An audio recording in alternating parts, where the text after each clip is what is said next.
Buenas tardes, señoras y señores.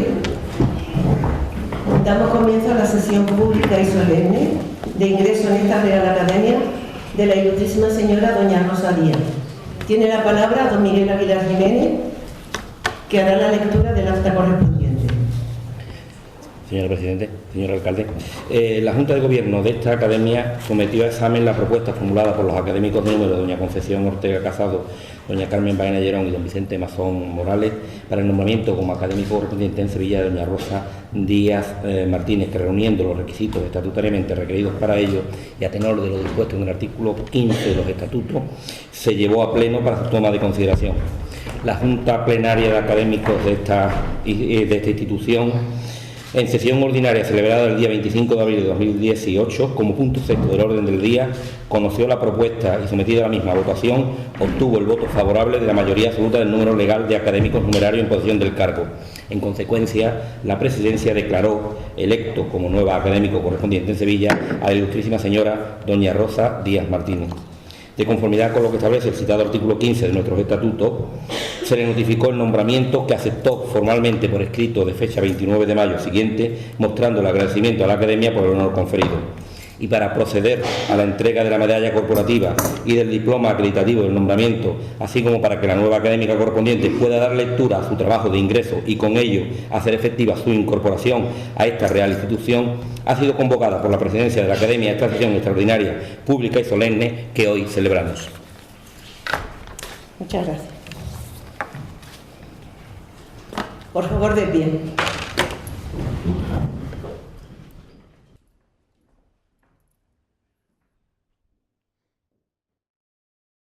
¿Se ratifica su ilustrísima en el deseo de ingresar en esta Real Academia?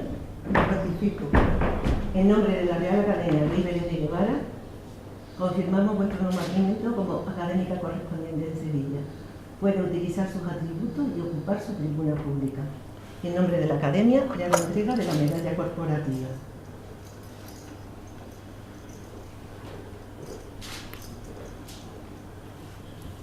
Y del diploma que acredita su nombramiento.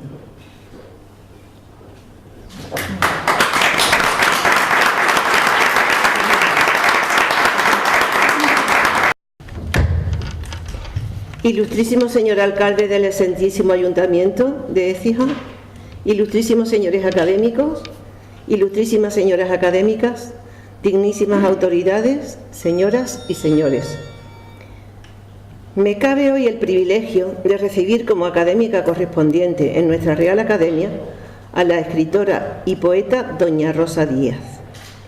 Martínez es su segundo apellido, pero los nombres propios como el suyo no tienen segundo apellido, porque el primero ya es suficiente como pregón de su personalidad creadora, de su voz original y personalísima, de su vivacidad e ingenio, de su inteligente genialidad.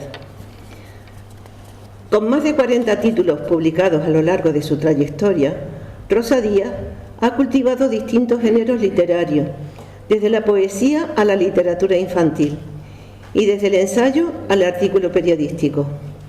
Ha publicado durante varios años consecutivos en ABC de Sevilla y colaborado en la elaboración del Diccionario Biográfico Español de la Real Academia de la Historia. Desde 1995 publica asiduamente en la revista Zurgay, Bilbao.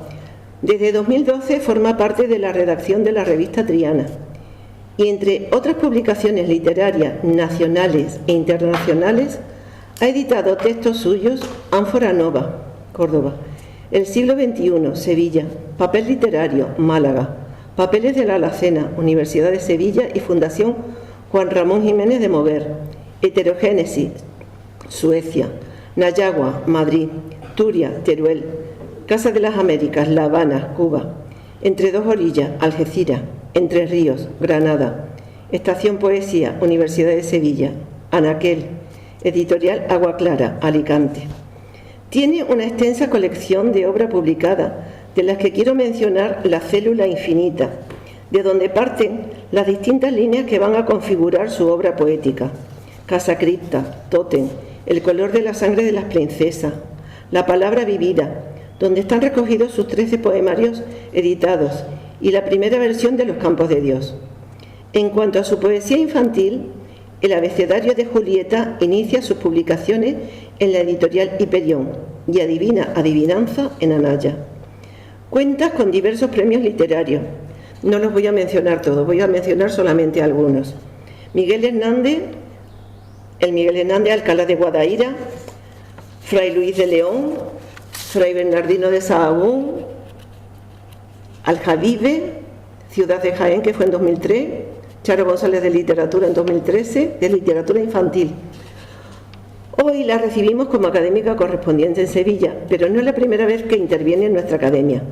La primera vez lo hizo junto al poeta Jesús Aguado, hace ya varios años, y el 19 de mayo de 2016 presentó en este mismo foro su obra Las Muertas, que publicó la editorial Zorae, y del que hizo una magnífica presentación el excelentísimo señor don Rogelio Reyes Cano, catedrático de Literatura Española de la Universidad de Sevilla y director de la Real Academia Sevillana de Buenas Letras hasta 2008.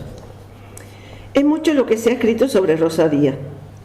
Rogelio Reyes lo ha hecho en numerosas ocasiones y en el prólogo de su libro Esperando a Grenuín destaca de su trayectoria poética su fidelidad por encima de modas y etiquetas del espacio lírico español a un concepto muy original y distintivo del quehacer literario, a una voz interior que ha hecho de su obra un testimonio de coherencia, con su modo personalísimo de entender el verso, en su compromiso con una poesía que integra desenvoltura verbal y embridaje conceptual, gravedad y desenfado, culturalismo y frescura coloquial, oficio largamente aprendido y valor para dejarse guiar a las nuevas solicitudes y urgencia que le va reclamando su yo más íntimo.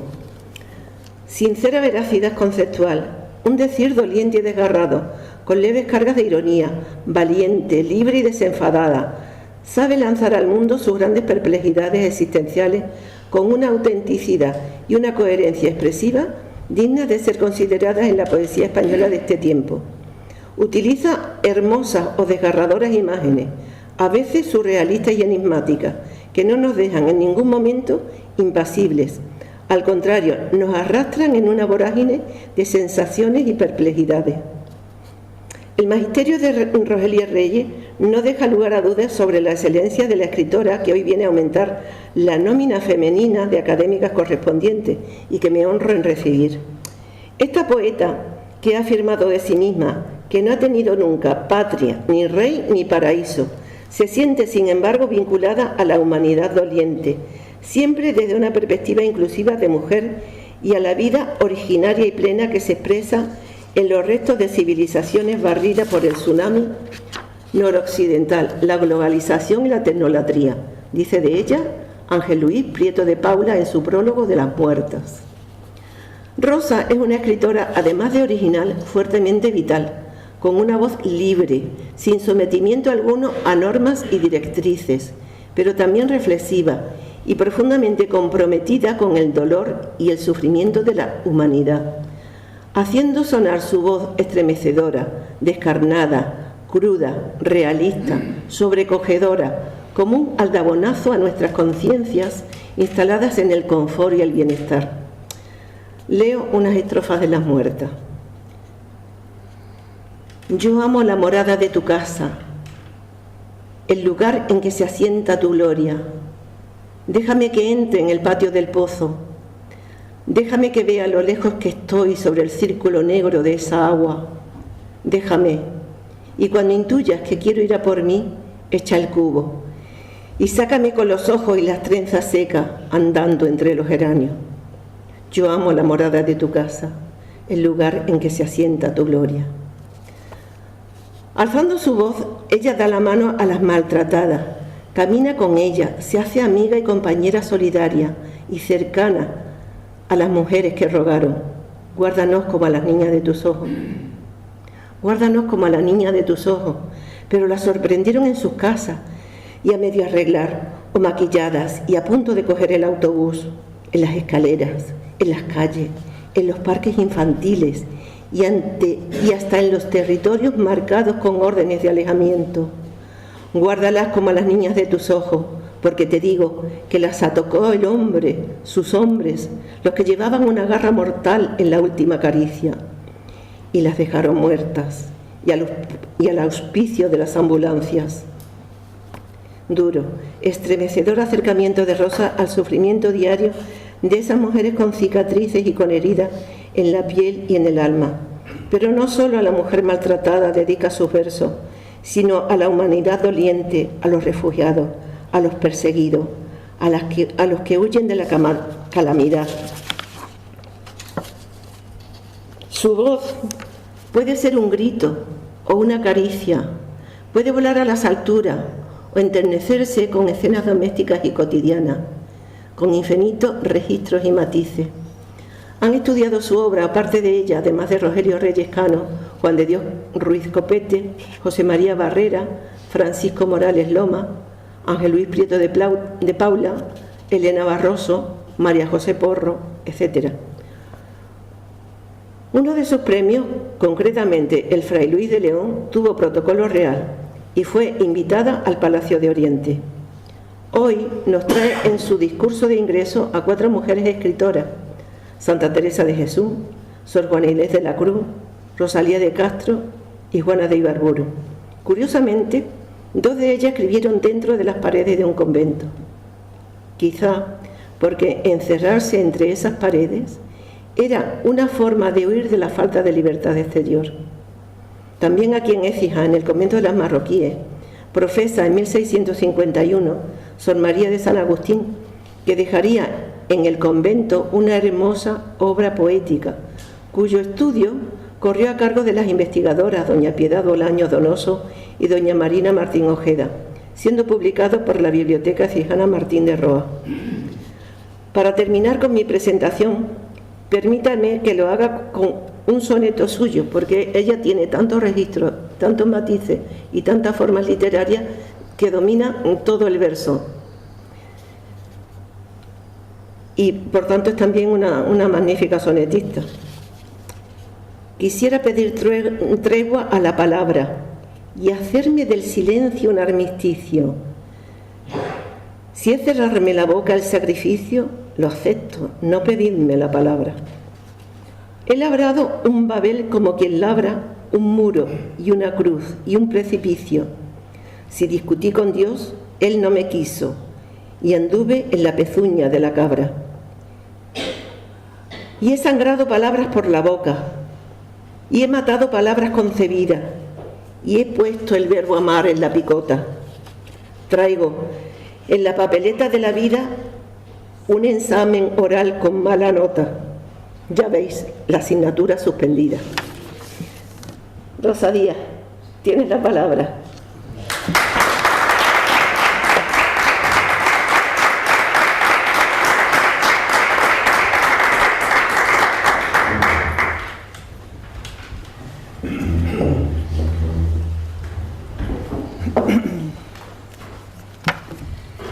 Excelentísima señora presidenta de esta corporación, excelentísimo señor alcalde, excelentísimos académicos, ilustrísimas y queridos familiares y amigos todos.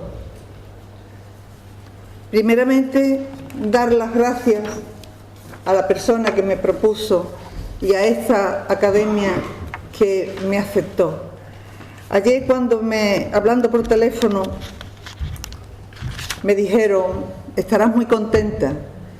Y yo dije una palabra que me salió del corazón, verdaderamente. Dije: estoy contenta, sí, pero sobre todo estoy agradecida.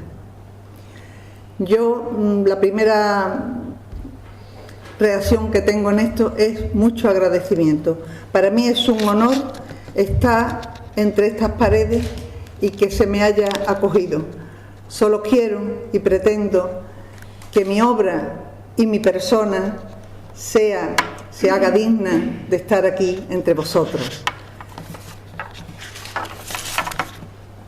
Muchas gracias, señora presidenta, querida Concha, por las palabras que ha dicho sobre mí. Algunas veces me dicen las cosas y ya me acuerdo de lo que he hecho o no he dejado de hacer, y cuando me ha refrescado la memoria con tantas cosas. Muchas gracias, Concha, porque es mucho trabajo el que doy a veces.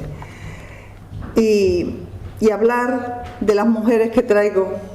Estas son mujeres, 2 de ellas españolas y 2 hispanoamericanas. Tienen un nexo entre sí, el de haber engrandecido el arte de la escritura, una afeminando y oralizando el lenguaje como lo demandaba su sexo, otra denunciando la doble moral del hombre y de una sociedad discriminatoria, otra escribiendo en su lengua dialectal, fronteriza y empobrecida, la epopeya popular de su tierra, y, por último, el erotismo y la pasión de vivir que irrumpe en la poesía con la 4ª mujer elegida.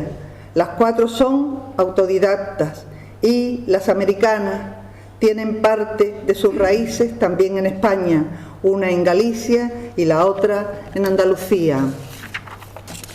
Comienzo por Santa Teresa de Jesús. Teresa Sánchez de Cepeda, Dávila y Ahumada, nació en Ávila el 25 de marzo de 1515. Aunque hidalga, su conocimiento de mujer no la hizo obtener formación en lenguas clásicas. No era letrera, como ella misma se proclamaba, pero se había ejercitado en el oficio de leer y gracias a que la reforma española del cardenal Cisneros había promovido el cultivo de la lengua vulgar en traducciones de varios libros místicos medievales, va a tomar contacto con una serie de autores cuyas obras incidirán positivamente en su escritura. Una de ellas es el tercer abecedario espiritual de Francisco de Osuna, en el que ven algunos de sus biógrafos la raíz del estilo teresiano. Años más tarde, a consecuencia del llamado índice del arzobispo inquisidor Valdés, tendrá que entregar a la hoguera en voto de obediencia a la mayoría de estos libros que le daba recreación leerlos, como escribe en el capítulo 26 de su vida, doliéndose de no poder optar a otras lecturas por ignorar el latín. Es cuando siente en su interior como dádiva el libro vivo que corre por su sangre y, partiendo de una formación, organiza su mente por escrito, más que por vocación literaria, por propia disciplina y para esclarecerse sus sentires y sus dudas internas y poderlas decir mejor, ya fuera en confesión a sesudos teólogos o ejerciendo su maternal docencia a sus monjas del Carmelo, las más de condición sencilla y algunas incluso analfabetas. Esto le hace alternar en su prosodia el habla hidalga de Ávila, donde ella se había desenvuelto, y mezclarla con el estilo grosero y ermitaño de las hablas rústicas, y haciendo esta simbiosis con el lenguaje popular y la cultura medieval de los libros de caballería, da una vuelta y una nueva dimensión a las letras y las proyecta hacia la edad moderna. Así bucea incansablemente para hacerse y hacer de los estados anímicos de la mística algo entendible y como para andar por casa con ese Dios que vislumbra también en los pucheros. Sus dotes intelectuales, su marcada capacidad didáctica y una exquisita sensibilidad insufla en su escritura un discurso explicativo aderezado con su propia condición de mujer y el mundo cotidiano que rodea a estas en los distintos estratos de la sociedad. Así va surgiendo con ella otras expresiones que se van haciendo patentes. Por ejemplo, esos diminutivos que Fernando de Herrera dio en llamar peyorativamente afeminar el lenguaje. Esto se va dignificando en el papel hasta formar parte de lo que con el tiempo vamos a considerar lengua materna. Esta feminización no hace otra cosa que aligerar los escritos de ampulosidad, dotándolos a su vez de frescura, ternura y espontánea oralidad.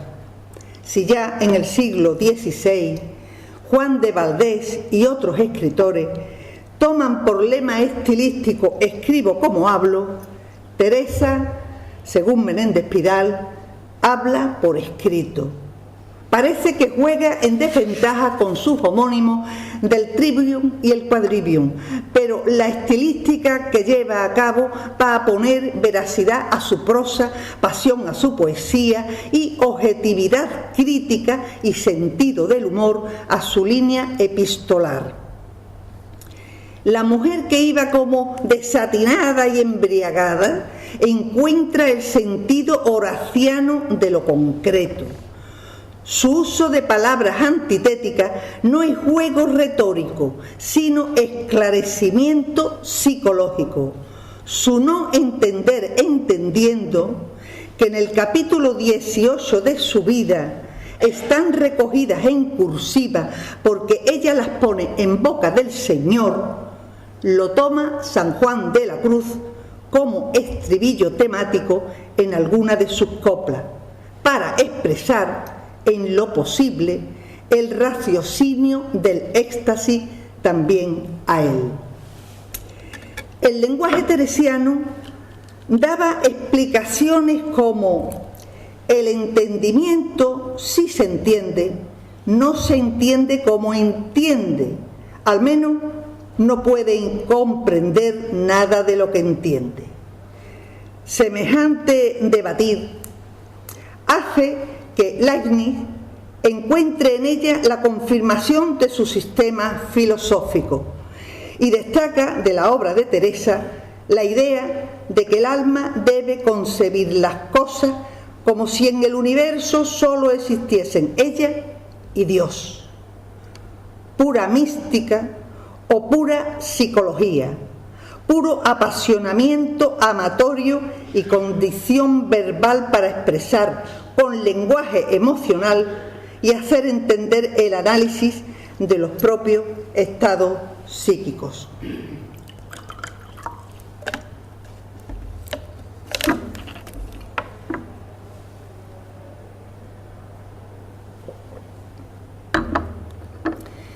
Y esto lo haría desatendiendo la ortodoxia y optando por sus libres albedríos. Describe Juan Ramón Jiménez la mística, refiriéndose a San Juan de la Cruz, de la siguiente manera: místico no quiere decir menos humano, sino más humano en el sentido superior de humanidad, el que hace del amor humano poesía humana y divina a un tiempo. Claro que si Juan de la Cruz diviniza lo humano, Teresa de Jesús humaniza lo divino. La búsqueda de Dios la lleva al Cristo, a la pasión de sus heridas y al comulgatorio de su cuerpo como una divina antropofagia. La poesía de la santa es un crecimiento en vertical y un ahondamiento en sí misma, un ejemplo rendido de amor puro, pero también de amor humano en toda la extensión de la palabra. Si el amor que me tenéis, Dios mío, es como el que os tengo, decidme, ¿en qué me detengo? O vos, ¿en qué os detenéis? Consciente de su condición femenina y de la misoginia ambiental que tanto jugaba en su contra, donde tantos contemporáneos suyos desaprobaban sus procedimientos y nunca vieron con buenos ojos que una mujer tuviera la osadía de querer enseñar y explicar los problemas de su vida interior y de sus sentires anímicos. No fue ajena de que todo un plantel de sesudos teólogos y hombres de ciencia desconfiaran de su experiencia. El padre Domingo Báñez escribe este juicio sobre el libro de la vida.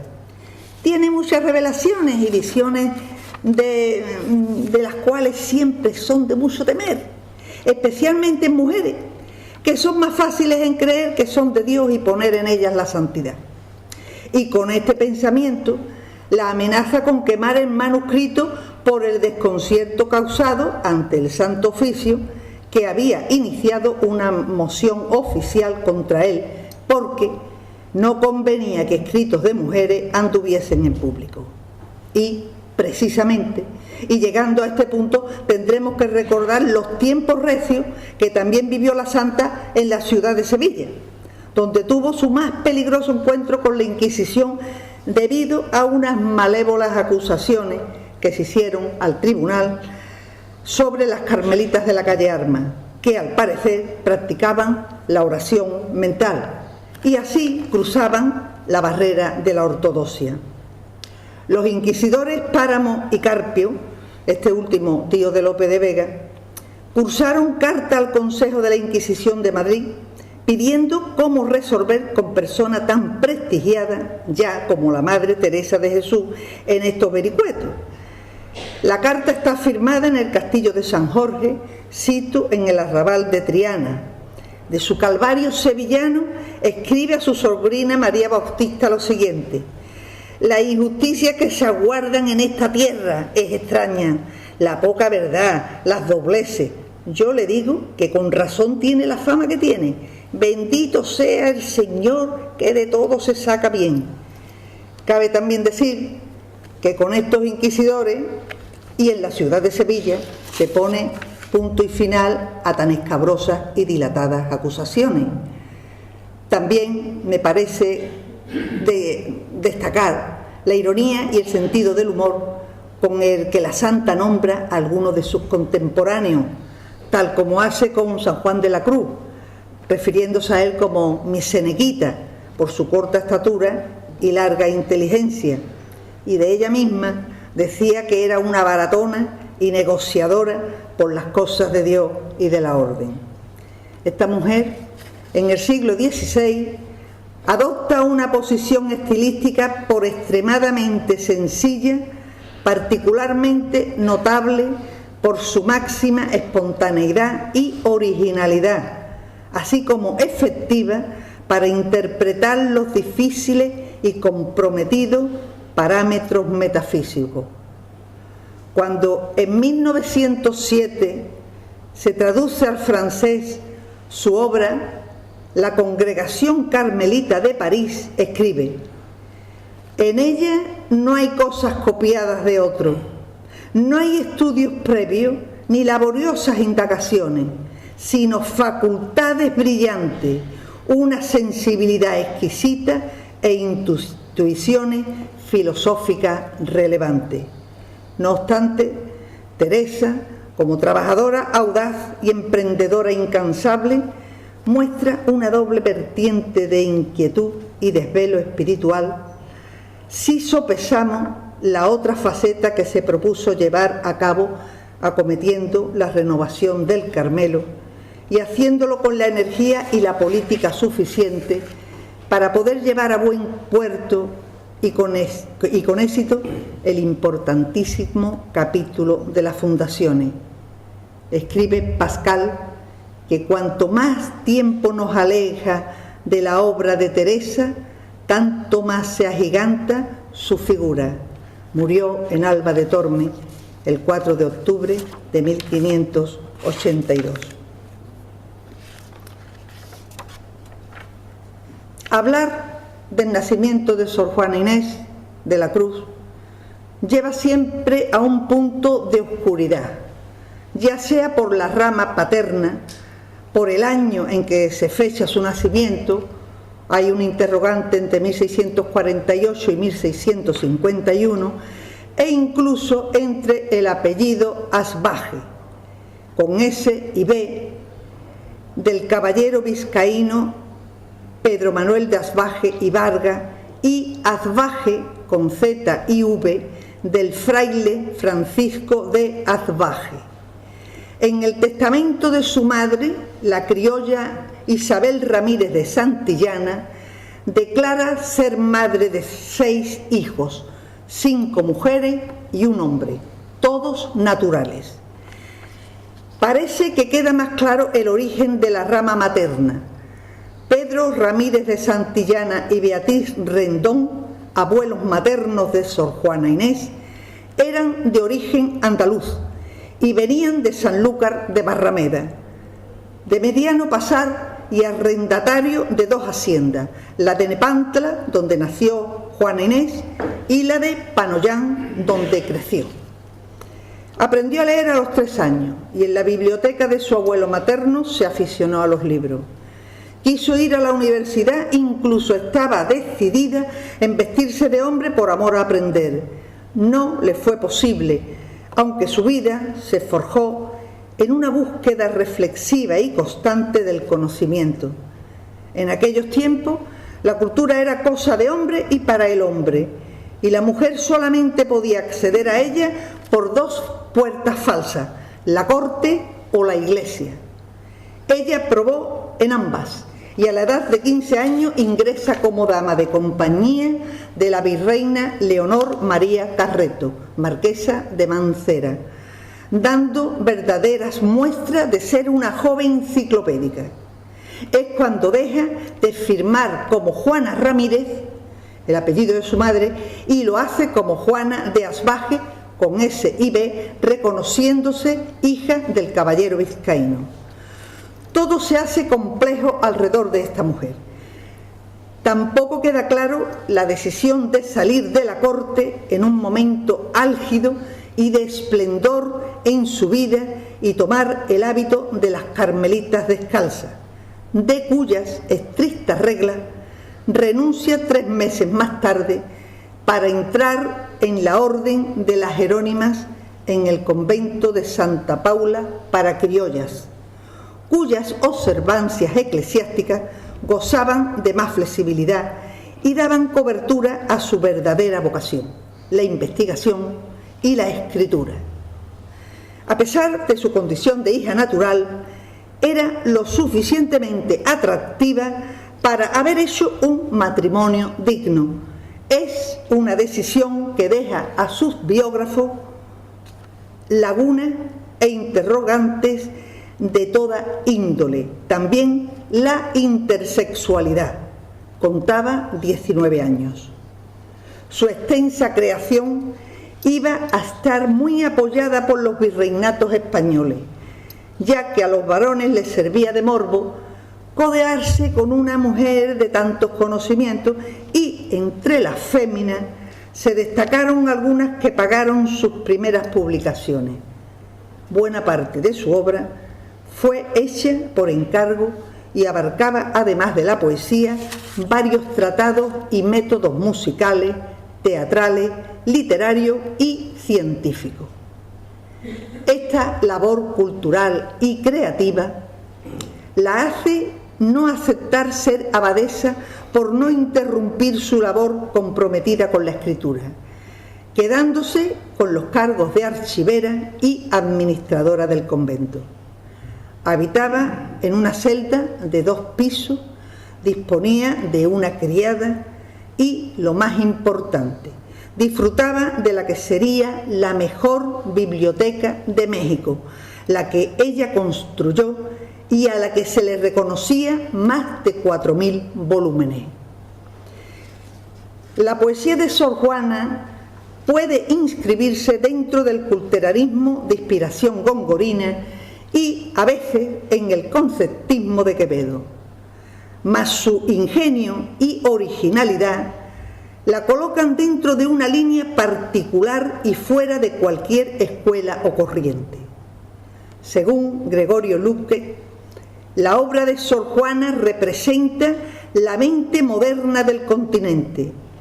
Por entonces, el pensamiento religioso solamente reconocía como válido el conocimiento de la Biblia, y Sor Juana empieza a ser una especie de revolución cuando ve la naturaleza como objeto de verdad, la naturaleza como ente propio creador de vida.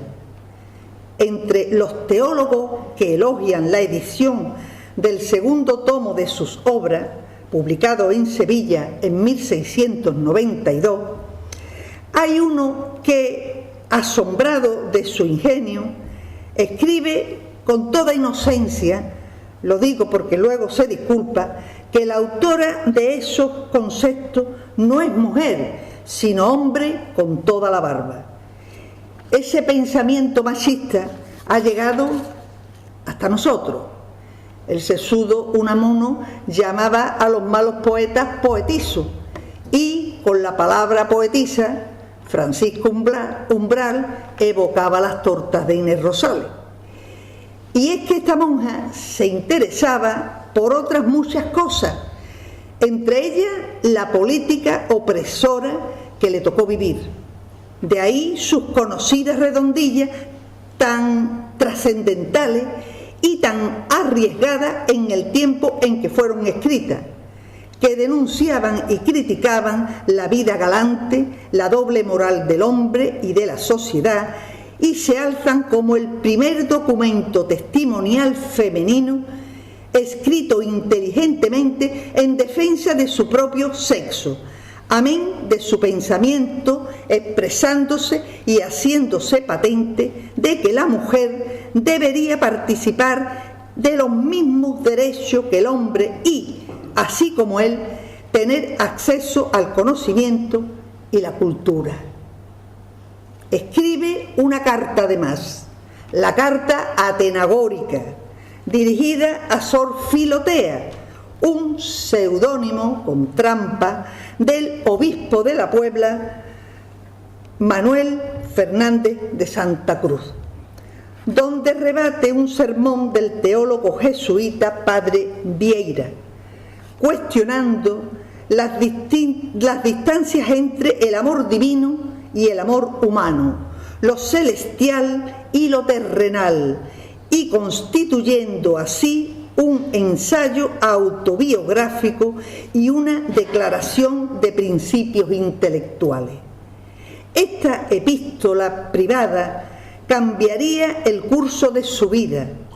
Como reprobación, se dijo que era más propia de una atenea que de una religiosa, y una llamada al voto de obediencia la hace pasar de la noche al día, de una vida ascética al hora et labora conventual, cuidando de sus hermanas enfermas. Ya le había recomendado su confesor, el jesuita Antonio Núñez de Miranda, que dejara su creación literaria. «Mandádmelo vos», repetía ella una y otra vez, «mandádmelo», y se lo mandó. El clero y las estrictas reglas que regían la Santa Inquisición fueron sus máximos enemigos. Ellos paralizaron su pluma. Al poco tiempo, en 1695, cuidando enfermos víctimas de la grave epidemia de peste que asoló México, muere contagiada a los 44 años de edad. Otra buena y discreta manera de condenar a muerte. Dicen que había dejado de hablar y que su semblante era opaco y cabizbajo. Con sus palabras me despido. Es una necia diligencia errada, es un afán caduco y, bien mirado, es cadáver, es polvo, es sombra, es nada.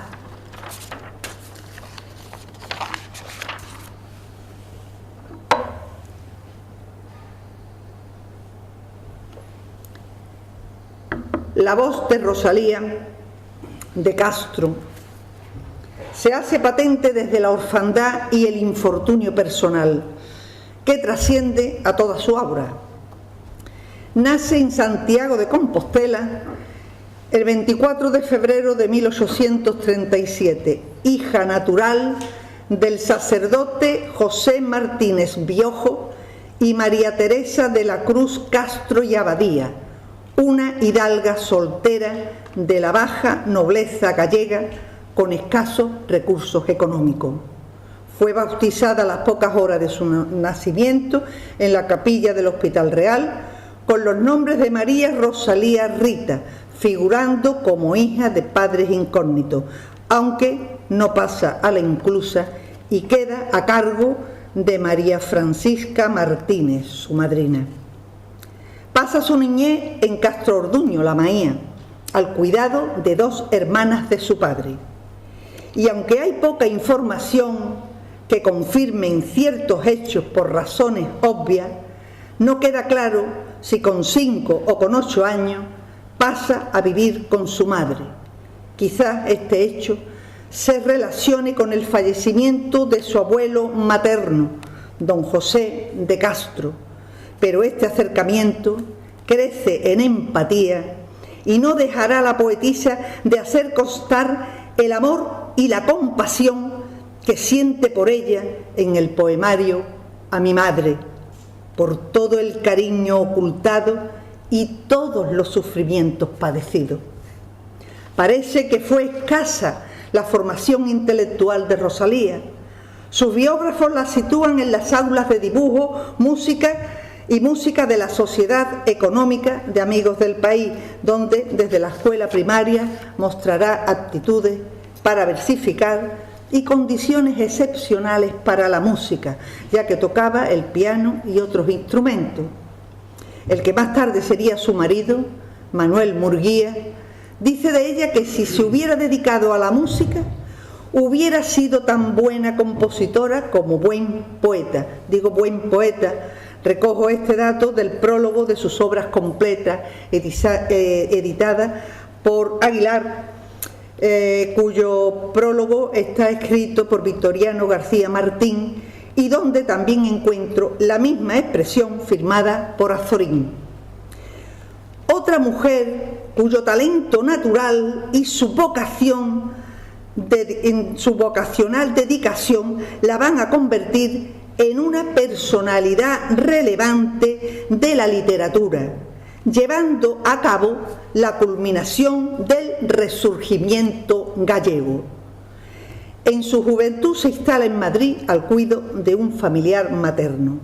Publica su primer libro titulado La Flor, recibiendo una ferviente crítica del erudito cronista gallego Manuel Murguía, que poco más tarde contraerá matrimonio con ella y serán padres de 7 hijos.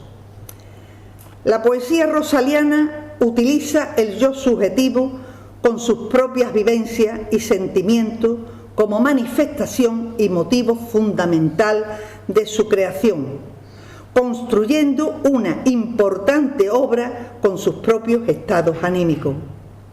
No carece su estilo de simbología, eso que estaba por venir en verdadero aluvión de allende de nuestras fronteras, pero que tuvo sus pinceladas en el poeta gaditano Arístides Pongiglioni, en Bécquer y en ella, innovadora y precursora del modernismo español, como deja escrito Juan Ramón Jiménez. Sin apenas regla ni precepto, recoge su mundo mistérico y trae en sus versos un uso frecuente de determinadas palabras que dan a los poemas un tono oscuro y negativo de la vida. El mundo y el trasmundo, lo real y lo irreal, la estética del terror y hasta el encuentro con la existencia y el cotidiano acontecer de vivir. Si bien creemos que Bécquer aporta más brillantez y más genialidad al postromanticismo, Rosalía incuba un clima de realismo naciente en los cantares gallegos, su obra más representativa, creando con ella una epopeya popular que refleja a la Galicia campesina. Al parecer, una fábula llamada La Choiña influyó en ella, iniciándola en el aprendizaje de los cantares populares galaico-portugueses. Este hecho y este roce con las clases populares influirá en ella lo suficiente como para que publique buena parte de su obra en galego. Esta decisión no jugaba a su favor en aquel entonces, si se mira que la sociedad culta se expresaba en castellano, pero sí repercute favorablemente en el movimiento político de corte krausista del Resurgimiento. Claro que si nos fijamos en lo marcada que quedó su infancia y parte de su juventud por las revueltas políticas que dieron lugar a los fusilamientos de Carral y al movimiento obrero y estudiantil que comandaba el poeta Aurelio Aguirre, se puede intuir que Rosalía estaba espiritualmente ligada a este resurgimiento político por su formación emocional y por sus propias raíces. La lengua autóctona había dejado de ser una lengua literaria, estaba reducida al uso oral y dejó de emplearse en los documentos oficiales. Con la intervención de la potestad real para poner fin a las luchas feudales, se instalan en el territorio gallego las autoridades y los escribanos castellanos. Por lo tanto, el idioma que tenían a su disposición los iniciadores del Renacimiento romántico como movimiento político para reivindicar su tierra y su cultura era una lengua dialectal empobrecida. En esa lengua viva, en el sustrato popular, impura, influenciada y fronteriza, escribe la poetisa uniéndose al sentir de su pueblo, creando con ella buena parte de su hacer literario y acogiendo así su folclore más representativo. Pero no se queda la obra rosaliana solamente en el costumbrismo, sino que se hace testimonio y con intención marcadamente social denuncia la marginación del sexo femenino y de toda esa riada de gente humilde obligada a emigrar por la falta de posibilidades económicas de una tierra disuelta en la miseria. Esta conciencia de la política, con el alma y el arma de un idioma puesto en valor, tiene una importancia matriz para la lengua gallega y para la propia autonomía de Galicia. A los 12 años después de la muerte de la poetisa, se funda en La Coruña, con el nombre de Liga Gallega, un grupo político regionalista liberal gallego, presidido por Manuel Murguía, su viudo. No en vano, el Día de las Letras Gallegas coincide con la fecha de publicación de Cantares Galegos. Ahora, haciendo honor a la verdad, tendremos que decir que entre Manuel Murguía y Rosalía de Castro había la suficiente niebla para que nos quedemos sin saber qué ocurrió en la pareja. Sabemos que Murguía se tomó la libertad de partir todas las cartas que tenía de su mujer cuando ésta expiró, dando como excusa la privacidad. Sin embargo, alguna quedó dirigida a él y fechada en Lestrobe a 26 de julio de 1881, de la que reproducimos unos fragmentos. Te he escrito ayer, pero vuelvo a hacerlo hoy para decirte únicamente que me extraña que insistas todavía en que escriba un nuevo tomo de versos en dialecto gallego. Se atreven a decir que es fuerza que me rehabilite ante Galicia. ¿Rehabilitarme de qué? ¿De haber hecho todo lo que en mí me cupo por su engrandecimiento? El país sí es el que tiene que rehabilitarse para con los escritores, a quienes le deben una estimación y respeto que no saben darle y que guardan para lo que no quiero ahora nombrar. ¿Qué algarada ha sido esa que contra mí han levantado, cuando es notorio el amor que a mi tierra profeso? Con esta pincelada intuimos que no le fue fácil esgrimir esta actitud reivindicativa que a veces no agradaba a nadie.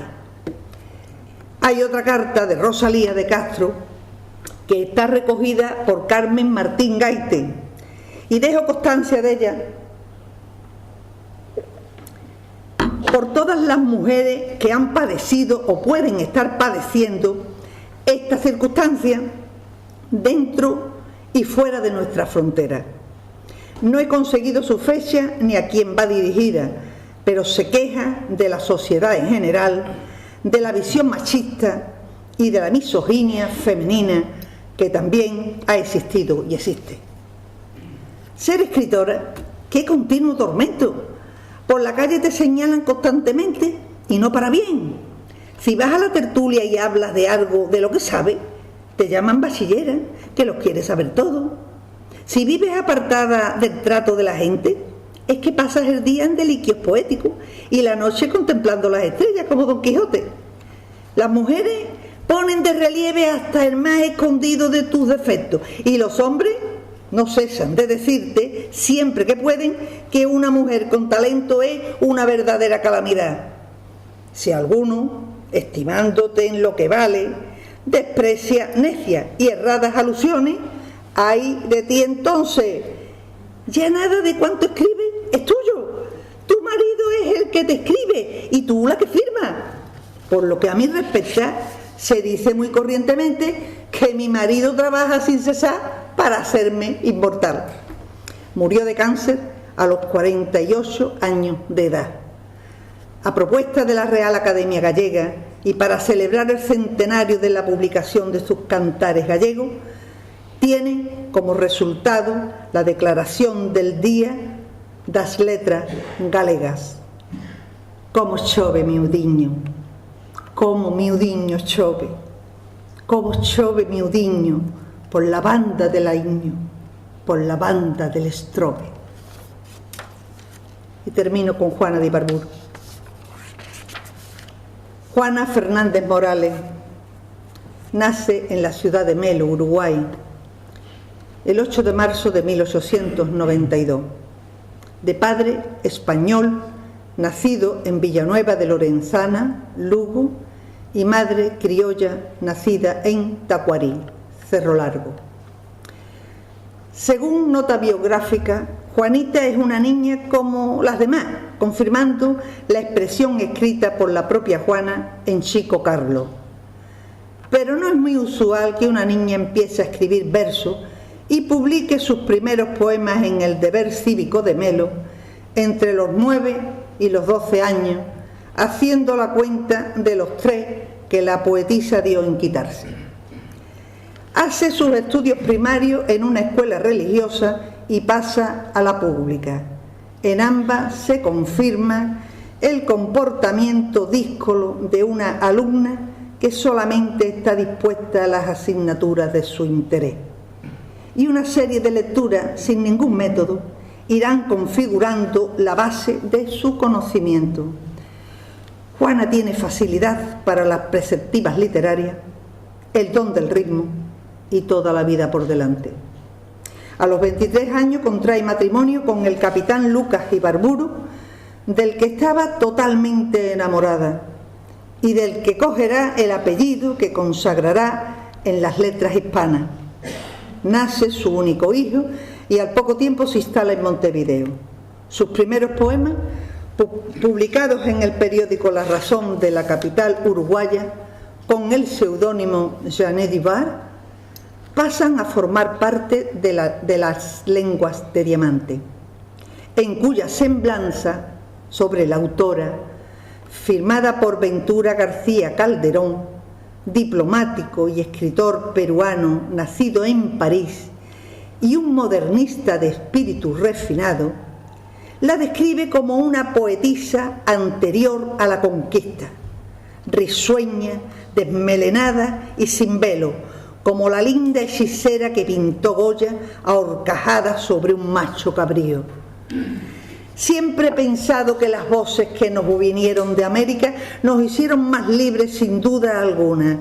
Nos guardaron y nos cuidaron el idioma y al mestizarlo lo refrescaron y lo enriquecieron.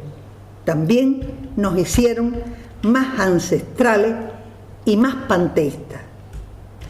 Cuando leía a un adolescente las lenguas de diamante, dentro de sus obras completas, me impactaron muchos de sus poemas por esa fuerza tan nueva y tan libérrima que se manifestaba en ello. El fuerte lazo era una alevosía que sobrepasaba al amor y se internaba en el masoquismo con palabras sagradas que, en cierto modo, entroncaban con estaciones de penitencia al borde del Calvario. Y recordé el Magnífica, aquel cuerpo de Cristo, sálvame, sangre de Cristo, embriágame.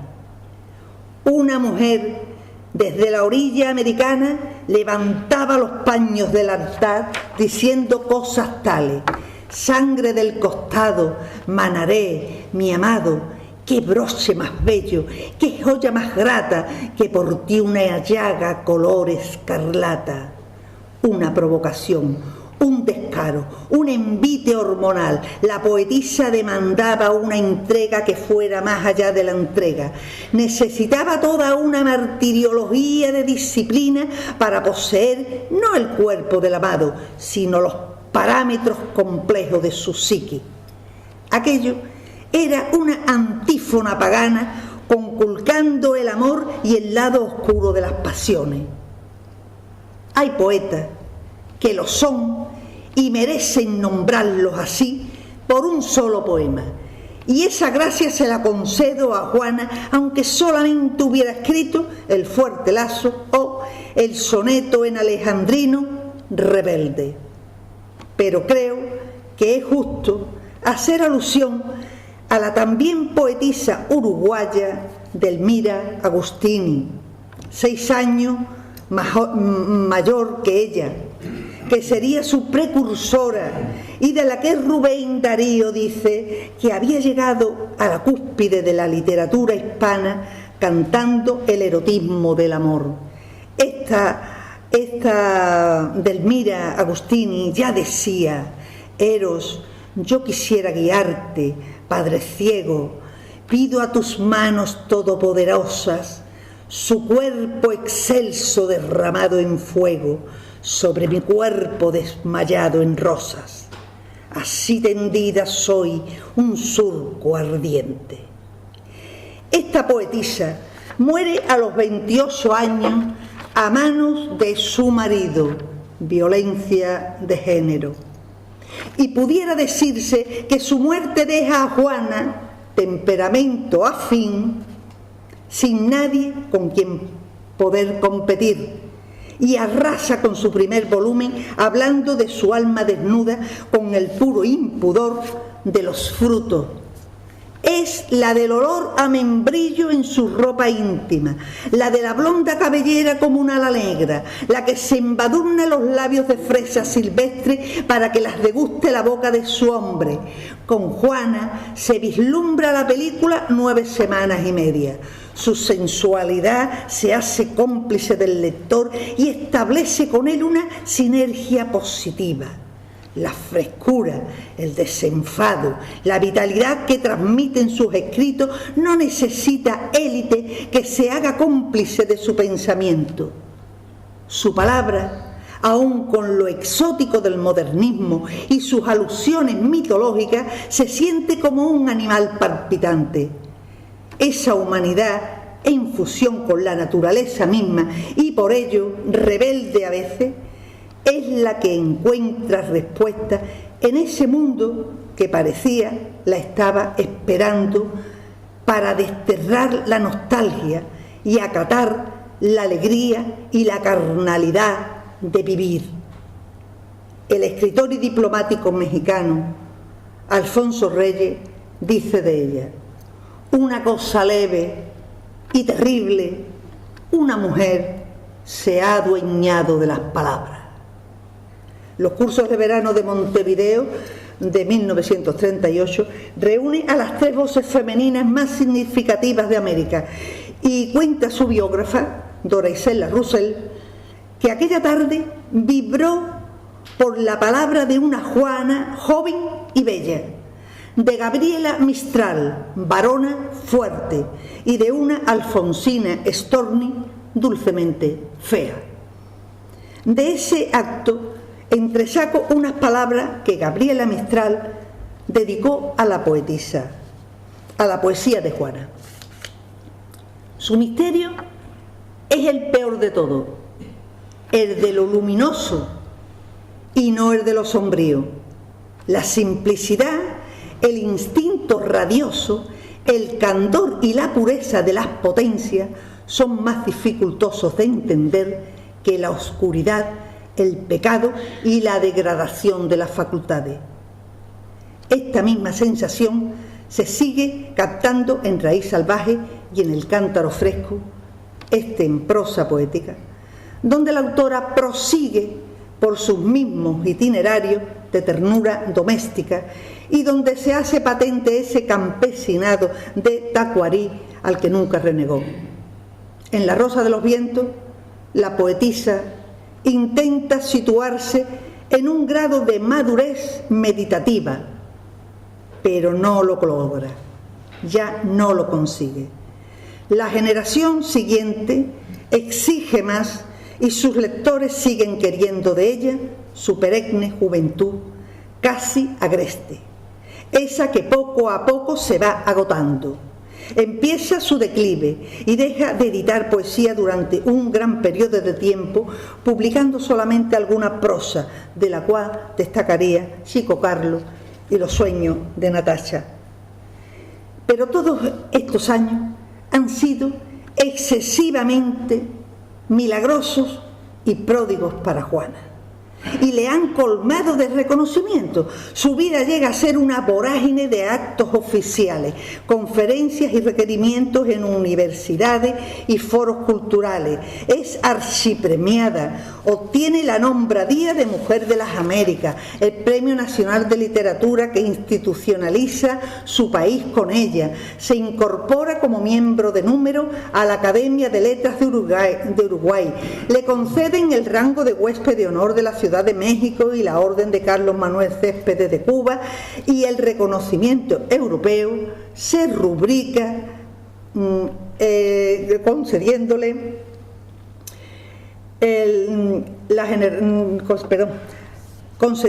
la Orden del Mérito Humano en la ciudad de Ginebra.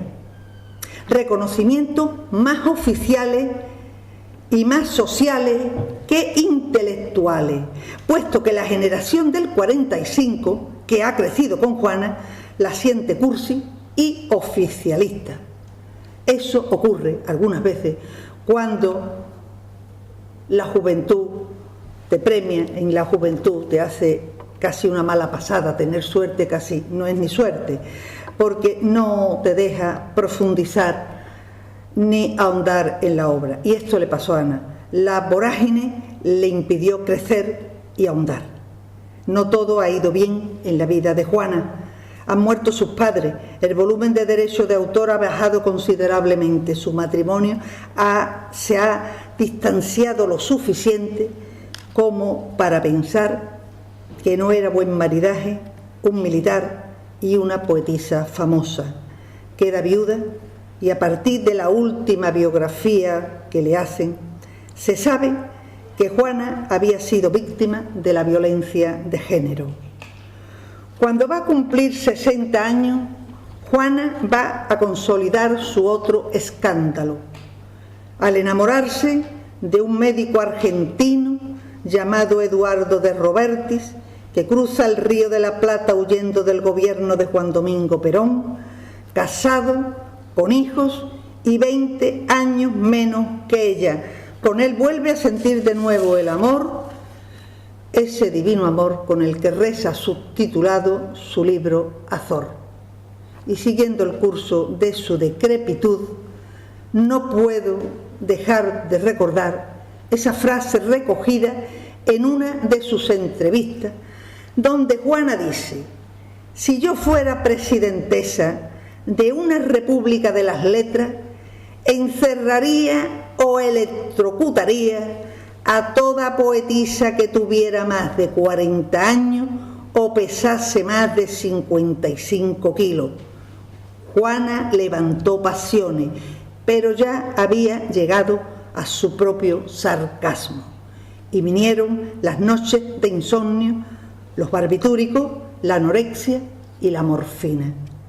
Juana ya está perdida en el caserón de la calle de Octubre, con un hijo jugador empedernido que la maltrataba y que, debido a las deudas que no dejaba de contraer, arruinaría todo el patrimonio familiar. La poetisa pasó por ello verdaderas penurias. Tanto es así que se vio obligada a deshacerse de muchos de sus valiosos objetos y de la biblioteca que había ido recopilando durante toda su vida, aunque su imagen se viera reflejada en los billetes de 1000 pesos uruguayos. ¡Qué ironía! En ese periodo de decadencia, Juana había envejecido y no permitía que la vieran de cerca. Me lo cuenta de viva voz la poeta Eladia Morillo Velarde, casada con el también poeta uruguayo Hugo Emilio Pedemonte. Eladia va con una de sus hijas de corta edad, que portaba, por cierto, un canastillo de fresas como símbolo de alguno de sus primeros poemas. El salón es amplio y Juana está en el ángulo oscuro, sentada en un diván, y les pide a las visitantes que no se acerquen hasta ella. Murió en 1979.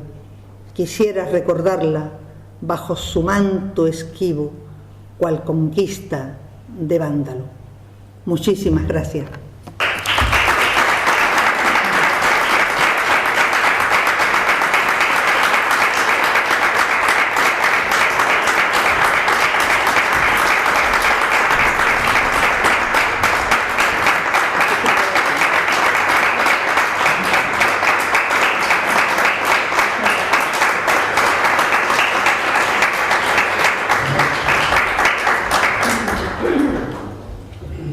Magnífica y vibrante conferencia como ella.